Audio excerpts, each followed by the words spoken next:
on Twitter. So there was a fan that was listening to an OG version of one of his tracks that was on SoundCloud.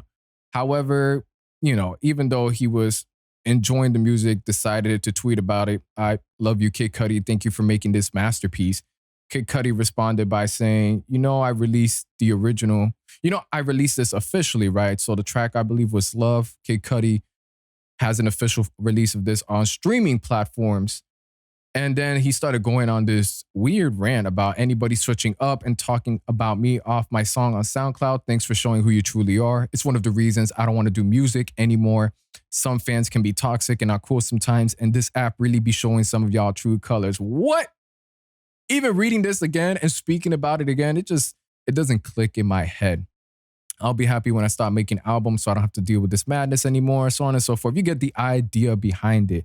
Now, as far as the way I'm viewing this, I'm not an artist as far as making music. But as far as a fan, any artist that's tweaking over their own fans listening to a different version of a song, Kid Cudi in this case is bugging. Definitely, but I think we could all agree to that to a certain extent. Hopefully, we can all agree to that.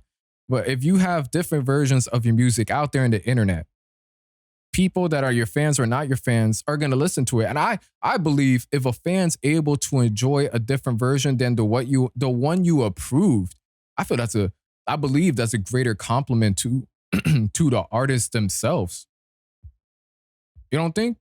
Let me know. I feel it's a better compliment. Now, it'll be one thing if this guy said, "Yo, the OG version is X amount of times better than the one on streaming platforms." Why, and then goes on to like berate Kid Cudi, saying how the streaming service version is trash, going in a way where it's hateful. But he's literally, claiming that the OG version of this track is a masterpiece. And now a masterpiece, potentially not even the way Kid Cudi viewed it. Come on, that's some flowers right there. And then Kid Cudi going into, I want to say maybe he had a bad day. Maybe he just emotionally, whatever's going on in life, just translate into reading this and it wasn't clear.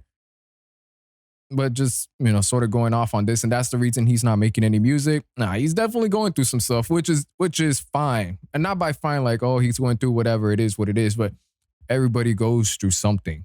He probably had a bad day, terrible day, not having a great time mentally.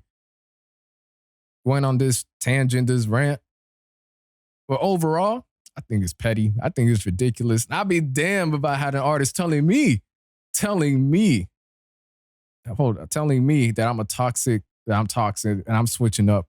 Because number one, as far as the relationship between the fan and artist, I could sit here, and it's not so much a lie, and say, I do care about some of these artists as a person. But a majority of the time, I really care about the music and the artist, not the real person. So for Kid Cudi, seeing something like this, I'd be like, man, I hope whatever he's going through, D eventually is able to overcome it. Keep swimming. Y'all know how it is. Keep swimming, do your thing. But I'm not going to be here like, damn, I really mess with you, Kid Cudi. I really mess with you. I really mess with the music. Scott, this hurt me. No, it's not that deep. I'll keep listening to that version. So